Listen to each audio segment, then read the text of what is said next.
បាទសួស្តីមិត្តភក្តិទាំងអស់គ្នាយើងជួបគ្នាសារជាថ្មីជាមួយនឹងវីដេអូមួយទៀតហើយនៅក្នុងវីដេអូនេះខ្ញុំចង់បង្ហាញអ្នកទាំងអស់គ្នាអំពី feature ថ្មីមួយនៅក្នុងកម្មវិធីបកប្រែរឿងរបស់ខ្ញុំគឺ Dai Double Pro ហ្នឹងបាទហើយ feature ថ្មីនេះដែរគឺតាក់ទងជាមួយនឹង Vox CPM2 ហ្នឹងហើយដោយដែលអ្នកទាំងអស់គ្នាឃើញអញ្ចឹងក្រោយពេលដែលយើងអាប់ដេតមក version ជំនាន់ថ្មីដែលខ្ញុំនឹងទម្លាក់ទៅឆាប់ៗហ្នឹងហើយបាទក្រោយពីអាប់ដេតហើយអ្នកទាំងអស់គ្នាចូលមកកាន់កន្លែង setting នឹងឃើញមាននៅ tab ថ្មីមួយទៀតឈ្មោះថា Vox CPM2 AI ជា default គឺវានឹង disable បែបហ្នឹងបាទគឺ disable បែបហ្នឹងណាអញ្ចឹងកាលណាដែលយើង enable មកនៅពេលដែលយើង enable លើកដំបូងគឺអ្នកទាំងអស់គ្នានឹងឃើញនៅ pop up agreement មួយបាទ pop up agreement មួយដែលសម្រាប់ឲ្យអ្នកទាំងអស់គ្នា agree នៅលក្ខខណ្ឌមួយចំនួនបាទដូចដែលខ្ញុំសរសេរខាងក្រោមនេះចឹងពេលដែលយើងចុច agree ទៅគឺនឹងអាច enable វាបានហើយសម្រាប់មុខងារនេះផងដែរគឺក្នុងនាមខ្ញុំជា developer គឺមិនទទួលខុសត្រូវរាល់សកម្មភាពដែលគ្នាយើងយកទៅប្រើប្រាស់មុខងារ clone ហ្នឹងទេបានន័យថាយើងប្រើប្រាស់ដោយការទទួលខុសត្រូវដោយខ្លួនឯងណាតើតើមុខងារហ្នឹងសម្រាប់មុខងារ clone គឺអ្នកទាំងគ្នាត្រូវសុំអនុញ្ញាតពីម្ចាស់ដើមម្ចាស់សំឡេងដើមដែលយើងចង់ clone ហ្នឹងសិនបាទហើយចាំយកវាបើប្រសិនបើគាត់ approve ហើយបានយើងអាចយកសំឡេងហ្នឹងយកមកប្រើប្រាស់បានអាហ្នឹងយើងធ្វើតាមបែបបទណាតែបើអ្នកទាំងគ្នាយកទៅប្រើមិនអីមិនអាហ្នឹងខ្ញុំអត់ដឹងទេបាទហ្នឹងហើយអានេះគាត់ខ្ញុំបញ្យល់ប៉ុណ្ណឹងទេហើយសម្រាប់អ្នកទាំងគ្នាដែលអត់ដឹងថាទៅបានសំឡេងពីណាមក clone អ្នកទាំងគ្នាអាចប្រើប្រាស់នៅអឺសំឡេងដែល generate ចេញពី Vox CPM2 AI នឹងតែម្ដងក៏បានដែរបាទយើងអាចប្រើបានណាហ្នឹងហើយតែឥឡូវយើងមកមើលមុខងារដែលខ្ញុំមានទី1កន្លែង enable កាលណាដែលយើង enable អាហ្នឹងបានន័យថាយើងប្រើប្រាស់នៅ AI នឹងក្នុងការ generate audio ចេញពី subtitle មុខងារខាងក្រោមគឺមានឈ្មោះថា auto start online auto start online ហ្នឹងគឺមុខងារហ្នឹងនៅពេលណាដែលយើង enable វាបែបហ្នឹងបានន័យថានៅពេលដែលយើងបើកកម្មវិធីនឹងពេលក្រោយទៀតគឺវានឹង auto start server ហ្នឹងតែម្ដង start server គឺ start server របស់ Vox CPM2 ហ្នឹងបាទហើយបន្ទាប់ខាងក្រោមទៀតគឺតើតឹង server URL បាទ server URL អានេះគាត់ថាយើងជា URL សម្រាប់ឲ្យយើងតេស្តមើលឬក៏យើងចង់ធ្វើការ generate clone សំឡេងអីអាចយក URL ហ្នឹងទៅបើកទៅលើ browser ណាក៏បានដែរសំខាន់ឲ្យតែយើង start server បាន success ហើយយើងអាចយក URL ហ្នឹងទៅបើកនៅក្នុង browser របស់យើងមិនថា Chrome មិនថា Microsoft Edge ឬក៏ Firefox អីទេគឺអាចបើកបានហ្នឹងហើយព្រោះអីវានៅលើ local របស់យើងណាបន្តមកទៀតគឺតកតងជាមួយនឹង Python server path កន្លែងនេះគឺសំខាន់ជាងគេបើសិនបើយើងអត់បានបញ្ចូលដល់ហ្នឹងទេគឺយើងអត់អាច start server នឹងបានទេអញ្ចឹងអ្នកនរគ្នាអាចចុចកន្លែងប៊ូតុង browse នេះមកបាទចុចប៊ូតុង browse ហ្នឹងហើយអ្នកនរគ្នាទៅរកនៅកន្លែងដែលយើងបានដំឡើង Vox CPM ហ្នឹងចូលក្នុងម៉ាស៊ីនខ្លួនឯងហ្នឹងណាអញ្ចឹងក្រោយពេលដែលអ្នកនរគ្នាដំឡើងហើយទំហំរបស់វាគឺសរុបមកគឺទំហំ 10G បាទតើតើនឹង Vox CPM2 ហ្នឹងគឺទំហំវា 10G ហ្នឹងហើយតើតែ VGA card អ្នកនរគ្នាខ្លាំងទើបអាចប្រើ AI នឹងបាន VGA card អាចខ្ទង់30 series ឡើងទៅបាទ RTX 30 series ឡើងហើយ VRAM 6G ឡើងទៅអាហ្នឹងមកល្មមប្រើបានហើយបាទហើយអានេះគឺក្រោយពេលដែលអ្នកនរគ្នាដំឡើងចប់រួចរាល់ហើយប្រកាសជាបាន folder មួយបែបហ្នឹងអានេះអ្នកនរគ្នានឹងអាចមានឈ្មោះផ្សេងអញ្ចឹងក៏ប៉ុន្តែទម្រង់វាគឺបែបហ្នឹងជាមួយខ្ញុំបើក folder ហ្នឹងឲ្យមើល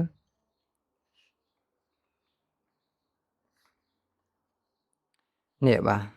អាហ្នឹងគឺជា project បាទ project GitHub បាទ project GitHub របស់ Vox CPM2 ហ្នឹងបាទអញ្ចឹងជំហានចុងក្រោយគេនឹងឲ្យយើង clone នៅGitHub មួយនឹងមកលើកុំព្យូទ័ររបស់អ្នកទាំងអស់គ្នាអញ្ចឹងអ្នកទាំងអស់គ្នាទៅរក folder ហ្នឹងទៅបាទបន្ទាប់ពីរកអញ្ចឹងហើយអ្នកយើងទៅ import នៅ file មួយឈ្មោះថា app.py បាទ app.py ហ្នឹងយើង select ហើយយើងចុច open មកអញ្ចឹងតែប៉ុណ្្នឹងគឺរួចរាល់ហើយយើង import ប៉ុណ្ណឹងហើយយើង អាចចុច start server នឹងបានហើយតែឥឡូវខ្ញុំអត់ត start ទេខ្ញុំបញ្ចូលអស់សិនហ្នឹងហើយអញ្ចឹងអ្នកនរគ្នាក៏អាចអាន disclaimer របស់ខ្ញុំនៅខាងក្រោមនឹងដែរបាទ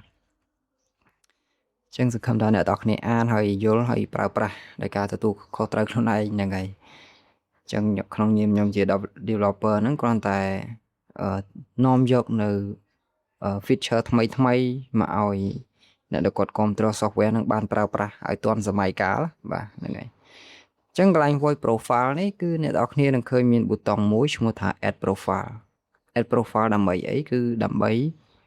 ឲ្យយើងអាចសម្គាល់ដឹងថាសំឡេងហ្នឹងគឺជាសំឡេងតួអង្គណាស្រួលយើងបែងចែកអញ្ចឹងខ្ញុំចុច add profile មកអ្នកនរគ្នាឃើញមាន template មួយបែបហ្នឹងកន្លែងឈ្មោះនេះអ្នកនរគ្នាអាចដាក់ថា mail គឺសម្គាល់ឲ្យ page បាទ mail ហើយយើងដាក់ឈ្មោះទៅហ្នឹងហើយខាងក្រោយនេះ mail ទី1 mail ទី2អញ្ចឹងក៏បានដែរបន្តមកទៀតយើង select យកឲ្យត្រូវគ្នាដែរមកកន្លែងនេះ mail ដូចគ្នាឧទាហរណ៍ខ្ញុំចង់បង្កើត profile សំឡេងប្រុសអញ្ចឹងខ្ញុំអាចចុចប៊ូតុង browse នីមួយមកហើយខ្ញុំទៅរកសំឡេងប្រុសបាទអញ្ចឹងខ្ញុំមានសំឡេង profile មួយចំនួនដែរហ្នឹងហើយចង់ឧទាហរណ៍ខ្ញុំចង់យកសំឡេងទី8នេះចាស់បាទអញ្ចឹងខ្ញុំ import ចូលមកគឺរួចរាល់ហើយយើងឃើញហើយបាទអញ្ចឹងយើងអាចចុច play ផ្ទាល់នៅក្នុងនឹងបានណាជាមួយខ្ញុំសាក play លើកនេះច្បាស់ជានឹកឃើញកំណត់រោគលុយដ៏អស្ចារ្យអ្វីទៀតហើយបាទអ្នកទាំងអស់គ្នាលឺហើយសំឡេងនេះគឺ 100% គឺខ្ញុំ generate ចេញពី Vox CPM នឹង Vox CPM 2តែម្ដងណាបាទអត់បានយកសំឡេងបងប្អូនណាយកមក clone អីទេគឺអត់ទេ 100% គឺ generate ចេញពី Vox CPM 2ហ្នឹងដែលជា AI ដែលគេ release ឲ្យប្រើទូទាំងពិភពលោកហ្នឹងបាទអញ្ចឹងខ្ញុំមានសំឡេងហ្នឹងហើយខ្ញុំចង់ add សំឡេងស្រីមួយទៀតហ្នឹងហើយអញ្ចឹងខ្ញុំចុច add ហ្នឹងមកបាទខ្ញុំភ្លេចប្រាប់កន្លែង control instruction ហ្នឹងគឺកន្លែងហ្នឹងយើងសម្រាប់តសេ comment prompt អីផ្សេងដើម្បីបញ្ជាក់ពីអារម្មណ៍របស់អ្នកនិយាយមិនអីមិនក៏ប៉ុន្តែជាទូទៅខ្ញុំអត់ដាក់ទេដោយសារតែកាលណាដែលយើងតសេវាបញ្ចូលទៅទី1វាអាចចំណាយពេលក្នុងការ generate ទី2ពេលដែល generate មកពេលខ្លះវាអត់ត្រូវនឹងអីដែលយើងចង់បានទេអញ្ចឹងខ្ញុំសឹកចេះឲ្យយើងទុកវាចោលអញ្ចឹងទៅក៏បានដែរតើឥឡូវយើងចូលទៅសំឡេងមនុស្សស្រីខ្ញុំដាក់ថា female ហើយខ្ញុំដាក់ថាលេខ1ដែរអញ្ចឹងទៅហើយកន្លែងនេះ page នេះគឺ female មកស្រាប់ហើយអញ្ចឹងកន្លែង audio នេះខ្ញុំអត់ត load វាមកទេកាលណាដែលយើងអត់ load វាអញ្ចឹងពេលដែលយើង generate ទៅវានឹង random សំឡេងផ្សេងពីគ្នាទៅតាមហ្នឹងហើយបានតែសំឡេងអត់សំឡេងតែមួយទេសម្រាប់តួអង្គហ្នឹងណាបានន័យថាតួអង្គម្នាក់ហ្នឹងពេលដែលយើង generate ទៅយើងស្ដាប់ទៅដូចតួអង្គ4 5នាក់និយាយផ្សេងគ្នាអញ្ចឹងបើសិនតែយើងអត់បានដាក់ voice profile ឬក៏ reference voice clone ចូលទៅកាន់អាហ្នឹងអញ្ចឹងអ្នកនរគ្នាមានសំឡេងមនុស្សស្រីអីអាចយកមកដាក់មកហ្នឹងហើយ3វិនាទីក៏បានឬក៏5វិនាទីក៏បានអត់បញ្ហាទេអញ្ចឹងខ្ញុំចុចកន្លែង browse mp3 ហ្នឹងមកហើយខ្ញុំទៅរកនៅ folder មនុស្សស្រីឧទាហរណ៍ខ្ញុំចង់យកមួយណាចេះបាទឧទាហរណ៍ខ្ញុំយកទី7ហ្នឹងចុះហ្នឹងហើយខ្ញុំអាច play ឲ្យអ្នកនរគ្នាស្ដាប់បានបើសិនជាអ្នកនាងចង់ធ្វើបុណ្យឲ្យលោកម្ចាស់អ្នកនាងទៅជួសជុលស្ពាននៅភាគខាងត្បូងក្រុងក៏បានដែរបាទអញ្ចឹងសំឡេងនេះសំឡេងរៀងមនុស្សចាស់បន្តិចបាទសំឡេងរៀងមនុស្សចាស់អញ្ចឹងខ្ញុំទៅរកសំឡេងផ្សេងមើលអូខេសំឡេងទី3នេះរាល់ដងឲ្យតែគេនិយាយពី3ម៉ាត់កម្រិតសេដ្ឋីក៏ចេះតែកើនឡើងហ្នឹងហើយសំឡេងនេះមកល្មមអាចស្ដាប់បានបាទហើយខ្ញុំសូមបញ្ជាក់ដដែលអញ្ចឹងថាខ្ញុំអត់បានយកសំឡេងណាយកមក clone ទេគឺសំឡេងដែលខ្ញុំបានមកហ្នឹងគឺ generate ចេញពី AI ហ្នឹងទាំងអស់អូខេអញ្ចឹងខ្ញុំបានប៉ុណ្ណឹងហើយបើសិនដល់អ្នកទាំងអស់គ្នាមានសំឡេងកូនក្មេងអីទៀតអាច add profile អញ្ចឹងមកដាក់ page អញ្ចឹងមក page ក្មេងប្រុសអញ្ចឹង mail យ៉ាងអញ្ចឹងទៅស្រេចអ្នកទាំងអស់គ្នាដាក់ឈ្មោះហើយយើងដាក់សំឡេងកូនក្មេងនឹងចូលមកអញ្ចឹងខ្ញុំដាក់តែពីរហ្នឹងជាឧទាហរណ៍អ្នកទាំងអស់គ្នាស្ដាប់នឹងអ្នកទាំងអស់គ្នាមើលហ្នឹងហើយអញ្ចឹងបន្ទាប់ពីបានប៉ុណ្ណឹងហើយយើងconfig អីអស់ហើយយើងអាចចុច start server បានបាទចុច start server ហ្នឹងណាអញ្ចឹងយើងចុចប៊ូតុង start ហ្នឹងមកហើយយើងចាំវាមកផ្លេតនឹងឃើញមាន message load នៅខាងលើនេះហើយនៅពេលដែលវា load start success នេះគេបាទ on port 8808អញ្ចឹងអ្នកទាំងគ្នាត្រូវចាំលេខ port ហ្នឹងដែរបើសិនបើអ្នកទាំងគ្នាចង់តេស្តនៅលើ browser អញ្ចឹងកន្លែង server log នេះគ្រាន់តែជាកន្លែងបង្ហាញនៅ process ដែលយើងបានប្រើប្រាស់ Vox CPM 2ហ្នឹងទេ ចឹងក្រោយពី server start ជោគជ័យចឹងហើយយើងអាចយក link នេះបាទ link ឬក៏ URL ហ្នឹងអ្នកនរគ្នាអាចយក URL ហ្នឹងយកទៅបើកនៅលើ browser ក៏បានដែរបើកនៅលើ browser ចឹងយើងដាក់លេខ port ឲ្យត្រូវមកជួនកាល port 8808ហ្នឹងវាត្រូវបានប្រើប្រាស់ដោយ software ផ្សេងចឹងពេលដែលវា load notification មកវាអាចខុសគ្នាទៅតាមកុំព្យូទ័រមួយហ្នឹងហើយចឹងអ្នកនរគ្នាមើលដាក់ port ឲ្យត្រូវមកយើងចុច enter មួយមកឃើញទេចឹងអ្នកនរគ្នាអាចប្រើប្រាស់នៅលើ website ក៏បាននៅក្នុងកម្មវិធីរបស់ខ្ញុំក៏បានដោយសារ server ហ្នឹងយើង start មកជោគជ័យហើយចឹងដូចដែលខ្ញុំបញ្ជាក់មិញចឹងនេះយើងអាចទៅសេពាក្យខ្មែរក្នុងនេះហើយយើងចុច generate ទៅយើងមិនចាំបាច់ដាក់ voice cloning របស់នរណាម្នាក់ទេបើសិនតែយើងអត់មានណាតែបើសិនតែយើងដាក់សំឡេងផ្ទាល់ខ្លួនយើងចូលក៏ល្អដែរសំឡេងរបស់យើងហ្នឹងយើងដាក់ចូលទៅឲ្យវាធ្វើការ train នៅសំឡេងរបស់យើងយកមកប្រើប្រាស់អូខេចឹងខ្ញុំបង្ហាញប៉ុណ្ណឹងបន្ទាប់ពីវា start ជោគជ័យយ៉ាងហើយយើងបិទអាហ្នឹងចោលទៅបាទយើងបិទចោលទៅហើយយើងចូលមកកាន់កន្លែងនេះយើងធ្វើការរបស់យើងដូចរាល់ដងចឹងខ្ញុំចុច load audio សំទោស load video ហើយខ្ញុំដាក់ភាគ5ឲ្យចូលមួយចឹងទៅខ្ញុំអត់ចុច transcribe ទេដោយសារខ្ញុំមាន subtitle ស្រាប់ហើយចឹងខ្ញុំចុច import ហើយអូខេខ្ញុំដាក់ episode 5ខ្ញុំអាចចុច isolate BGM នេះតែម្ដងក៏បានដែរចឹងសូមបញ្ជាក់អ្នកនរគ្នាដែរថាកន្លែងហ្នឹងបើសិនជាយើងប្រើជាមួយនឹង Vox CPM2 យើងប្រើប្រាស់ isolate BGM មុនក៏បានក្រោយក៏បានដែរក៏ប៉ុន្តែมันអាចប្រើប្រាស់ដំណើរគ្នាជាមួយនឹងការ generate សំឡេងនេះបានទេដោយសារអីដោយសារតែ VRAM របស់យើងទូចដូចខ្ញុំអញ្ចឹង VRAM របស់ខ្ញុំតែ 8GB ទេអញ្ចឹងកាលណាដែលយើង run ម្ដងពីរគឺដឹងតែ over power ហើយវាលើសពីសមត្ថភាពរបស់ GPU អញ្ចឹងវាអាចធ្វើឲ្យកុំព្យូទ័រយើងគាំងបានណាអញ្ចឹងអាពីរហ្នឹងអ្នកទាំងគ្នាធ្វើមួយណាមុនក៏បានដែរក៏ប៉ុន្តែខ្ញុំ recommend កុំឲ្យប្រើប្រាស់ដំណើរគ្នាបើសិនបើ VRAM យើងតូចអញ្ចឹងការប្រើប្រាស់ Vox CPM2 វាអញនិយាយថាវារៀងមានលំដាប់លំដោយក្បាច់ក្បូរបន្តិចហ្នឹងហើយវាខុសពីការប្រើប្រាស់សំឡេង AI ទូទៅធម្មតាតើឥឡូវវាកាត់សំឡេង background នេះបានហើយឥឡូវខ្ញុំសាក generate តែម្ដងណាឥឡូវខ្ញុំឧទាហរណ៍វីដេអូមួយទៀតហ្មងទៅបាទខ្ញុំ import វីដេអូមួយទៀតហើយខ្ញុំ upload នៅ subtitle ចូលដែរខ្ញុំ isolate BGM ហើយនេះខ្ញុំអត់បកប្រែអត់ generate ពេញទេបាទខ្ញុំសុំតែ generate មក2-3 clear អីបានហើយហ្នឹងហើយខ្ញុំសុំលុបអានេះចោលអូខេខ្ញុំ delete វាចោលមកចឹងខ្ញុំគាត់ឲ្យជាវីដេអូ sample កុំឲ្យចំណាយពេលយូរចានេះក៏ដូចគ្នាដែរខ្ញុំ generate តែ3ចឹងទៅហើយយើងលុបវាចោលហ្នឹងហើយគាត់ឲ្យជាវីដេអូ demo ឲ្យអ្នកនរគ្នាមើលដូច្នេះខ្ញុំបាន isolate BGM អីហើយចឹងខ្ញុំធ្វើការ select all ហើយចុចពាក្យថា generate selected audio នៅពេលណាដែលយើងដំណើរការវាដំបូងវាដំណើរការរៀងយូរបន្តិចតែក្រោយពីដំណើរការដំបូងនឹងចប់ហើយគឺវាទៅលឿនហើយបាទអ្នកនរគ្នាអាចចូលមកកាន់ setting ហើយទៅមើលកន្លែង server log បានចានេះគឺដំណើរការវានេះវា load នៅ model វា load នៅ configuration ផ្សេងបាទដែលមាននៅក្នុង file Python នេះបាទដូច្នេះអ្នកនរគ្នាអាចចាំបន្តិចសិនទៅនេះបាទនេះវាកំពុងតែ load នៅ Vox CPM2 model មកនេះឃើញទេចឹងអ្នកនរគ្នាអាចមើលតាមនឹងបានណាខ្ញុំនឹងបង្ហាញតាមដំណាក់កាលនីមួយៗអញ្ចឹងបើវា load អញ្ចឹងមកវាកំពុងតែ generate ហើយវាកំពុងតែ generate សំឡេងហ្នឹងហើយអូខេអញ្ចឹងយើងអាច close អាហ្នឹងវិញទៅយើងចាំមើលនៅលើនេះវិញអូខេអញ្ចឹងយើងចាំមើលវាមើលបាទដោយសារនេះ clear នេះវារៀងវែងដែរហ្នឹងហើយនេះ generate បានមកហើយនេះឃើញទេអញ្ចឹងវាទៅទី2ទី3ហើយសូមបញ្ជាក់ដែរថាដំណើរការ generate ហ្នឹងគឺវាអត់អាច generate ម្ដងទាំងអស់ដូចនៅលើសំឡេង AI ធម្មតាទេ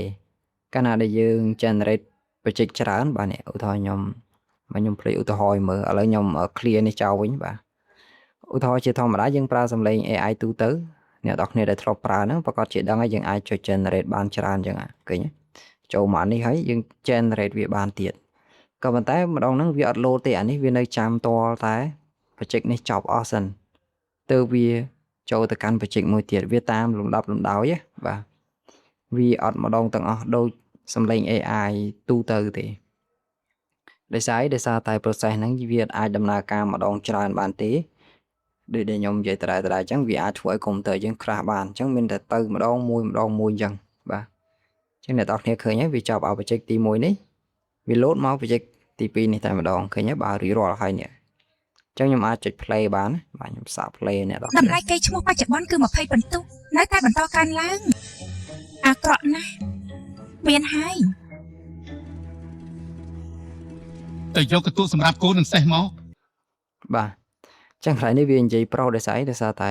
subtitle កន្លែងហ្នឹងខ្ញុំអត់បានកែបាទវា detect អត់ត្រូវអញ្ចឹងនេះសលេងប្រុសអញ្ចឹងយើងអាចកែបានយើងអាច select ទៅស្រីទៅហើយយើង generate វាឡើងវិញបាទហើយមួយទៀតសម្រាប់សំឡេងណាដែលយើងស្ដាប់ទៅឃើញថាវាអត់ទំនងវាអត់សូវព្រោះយើងអាច select លើវាហើយលុបវាចោលបាទ select លើវាហើយចុច key delete មួយទៅគឺអាចលុបបានហើយយើងអាច generate ឡើងវិញដូចខ្ញុំបង្ហាញមិញអញ្ចឹង សម្រាប់កូននឹងសេះមក ឃើញទេបាទអញ្ចឹងអានេះក៏ដូចគ្នាដែរហ្នឹងហើយអញ្ចឹងការប្រើប្រាស់ Vox CPM2 គឺមានប៉ុណ្ណឹងហើយកន្លែងvoice profile នេះអ្នកនរគ្នាមានប្រមាណពេលដែល select មកគឺវាបង្ហាញប៉ុណ្ណឹងហើយបាទ